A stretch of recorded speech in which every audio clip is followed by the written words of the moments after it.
ಗಣೇಶನೇ ನಿಮ್ಮ ಮನೆಯಲ್ಲಿ ನೆಲೆಸಬೇಕಾದರೆ ಹೇಳಬೇಕಾದಂತಹ 3 ಪದಗಳು ಯಾವ್ಯಾವುದು ಅಂತ ನೋಡೋಣ. ಗಣಪತಿಯನ್ನು ಪೂಜಿಸುವಾಗ ಈ 3 ಪದಗಳನ್ನು ಬಳಸಿದರೆ ಗಣೇಶನು ನಿಮಗೆ ಸುಖ, ಸಮೃದ್ಧಿ ಮತ್ತು ಸಂತೋಷವನ್ನು ತರುತ್ತಾನೆ ಹಾಗೂ ನಿಮ್ಮೆಲ್ಲ ಸಂಕಷ್ಟಗಳನ್ನು ದೂರಾಗಿಸುತ್ತಾನೆ. ಈ 3 ಪದಗಳಿಂದ ಗಣೇಶನು ನಿಮ್ಮ ಪ್ರತಿಯೊಂದು ಆಸೆಗಳನ್ನು ಪೂರ್ತಿ ಮಾಡುತ್ತಾನೆ. ಹೆಚ್ಚಿನ ಜನರು ತಮ್ಮ ದಿನವನ್ನು ದೇವರ ಆರಾಧನೆ, ಆರತಿ ಅಥವಾ ದೇವರ ನಾಮಸ್ಮರಣೆಯೊಂದಿಗೆ ಪ್ರಾರಂಭಿಸುತ್ತಾರೆ. ದೇವರ ಸ್ಮರಣೆಯೊಂದಿಗೆ ದಿನವನ್ನು ಆರಂಭಿಸಿದರೆ ದಿನಪೂರ್ತಿ ಶುಭವಾಗಿರುವುದು ಎನ್ನುವ ನಂಬಿಕೆಯೂ ಇದೆ. ಆದರೆ ನಾವು ಯಾವುದೇ ಪೂಜೆಯನ್ನು ಮಾಡಿದರೂ ಮೊದಲು ಗಣಪತಿ ಆರಾಧನೆಯನ್ನು ಮಾಡುತ್ತೇವೆ.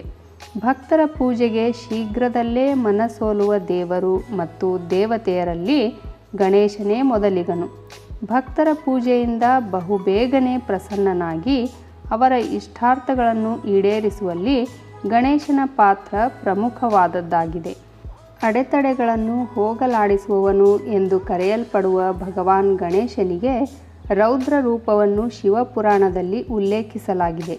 ಶಿವಪುರಾಣದ ಪ್ರಕಾರ ಗಣಪತಿಯನ್ನು ಪೂಜಿಸುವಾಗ ಈ 3 ಪದಗಳನ್ನು ಹೇಳುವುದರಿಂದ ದೇವರು ಬೇಗನೆ ಪ್ರಸನ್ನನಾಗುತ್ತಾನೆ. ಅವನು ತನ್ನ ಭಕ್ತರ ಎಲ್ಲ ಆಸೆಗಳನ್ನು ಪೂರೈಸುತ್ತಾನೆ. ಗಣಪತಿ ಪೂಜೆಯ ಪ್ರಯೋಜನಗಳು. ಶಿವಪುರಾಣದಿಂದ ಗಣೇಶ ಪುರಾಣದವರೆಗೆ ಗಣೇಶನು ಸುಲಭವಾಗಿ ಸಂತೋಷಪಡುವ ದೇವರುಗಳಲ್ಲಿ ಒಬ್ಬನೆಂದು ಹೇಳಲಾಗುತ್ತದೆ. ಅವರ ಪೂಜೆಯಲ್ಲಿ ಕೆಲವು ವಿಷಯಗಳಿಗೆ ವಿಶೇಷ ಗಮನ ನೀಡಿದರೆ ದೇವರು ಎಲ್ಲ ಅಡೆತಡೆಗಳನ್ನು ನಿವಾರಿಸುವುದರೊಂದಿಗೆ ಭಕ್ತನ ಇಷ್ಟಾರ್ಥಗಳನ್ನು ಪೂರೈಸುತ್ತಾನೆ. ಗಣಪತಿಯ ಆರಾಧನೆಯು ಭಕ್ತರಿಗೆ ಸಕಲ ಸನ್ಮಂಗಳವನ್ನುಂಟು ಮಾಡುತ್ತದೆ. ಅವರ ಜೀವನದಿಂದ ಪ್ರತಿಯೊಂದು ಸಂಕಷ್ಟಗಳನ್ನು ಗಣೇಶನು ದೂರಾಗಿಸುತ್ತಾನೆ. ಹಾಗಾಗಿ ಗಣಪತಿಯನ್ನು ಹೆಚ್ಚಾಗಿ ಪೂಜಿಸಲಾಗುತ್ತದೆ. ಗಣೇಶನನ್ನು ಪೂಜಿಸಿದ ನಂತರ ಈ 3 ಪದಗಳನ್ನು ಹೇಳಬೇಕು.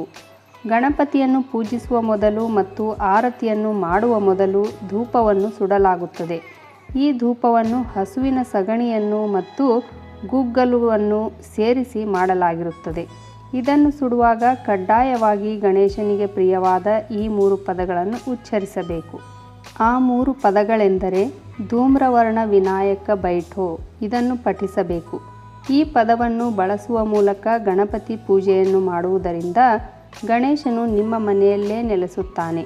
ಇದು ಮನೆಯಲ್ಲಿ ಸಂತೋಷ, ಅದೃಷ್ಟ ಮತ್ತು ಸಮೃದ್ಧಿಯನ್ನು ವಿಸ್ತರಿಸುತ್ತದೆ. ಗಣೇಶ ಪುರಾಣದ ಪ್ರಕಾರ ಗಣಪತಿಯನ್ನು ಪೂಜಿಸುವಾಗ ಒಬ್ಬರು ಧೂಮ್ರವರ್ಣ ವಿನಾಯಕ ಬೈಠೋ ಎಂದು ಪಠಿಸಬೇಕು. ಹೊಗೆಯ ಬಣ್ಣವು ಗಣೇಶನ ಒಂದು ರೂಪವಾಗಿದೆ. ಧೂಮ್ರವರ್ಣವನ್ನು ಗಣೇಶನ 8ನೇ ಅವತಾರವೆಂದು ಪರಿಗಣಿಸಲಾಗಿದೆ. ಈ ಅವತಾರದಲ್ಲಿ ಗಣೇಶನು ಅನ್ಹತಾಸುರ ಎಂಬ ರಾಕ್ಷಸನನ್ನು ನಾಶಪಡಿಸಿದನು. ಅನೇಕರಿಗೆ ಗಣೇಶನನ್ನು ಒಲಿಸಿಕೊಳ್ಳುವ ಈ 3 ಪದಗಳ ಕುರಿತು ತಿಳಿದಿರಲಿಕ್ಕಿಲ್ಲ.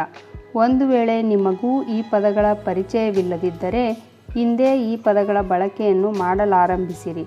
ಬಹುಶಃ ಇದರಿಂದ ನಿಮಗೆ ಪ್ರಯೋಜನ ದೊರೆಯಬಹುದು. ಉಪಯುಕ್ತ ಮಾಹಿತಿಗಳಿಗಾಗಿ ನನ್ನ ರತ್ನವಾಣಿ ಚಾನಲನ್ನು ಸಬ್ಸ್ಕ್ರೈಬ್ ಮಾಡಿಕೊಳ್ಳ್ರಿ. ಹಾಗೆ ಒಂದು ಲೈಕ್ ಕೊಡೋದ್ರ ಜೊತೆಗೆ ಹೆಚ್ಚು ಜನರಿಗೆ ಈ ವಿಡಿಯೋವನ್ನು ಶೇರ್ ಮಾಡಿರಿ. ಧನ್ಯವಾದಗಳು.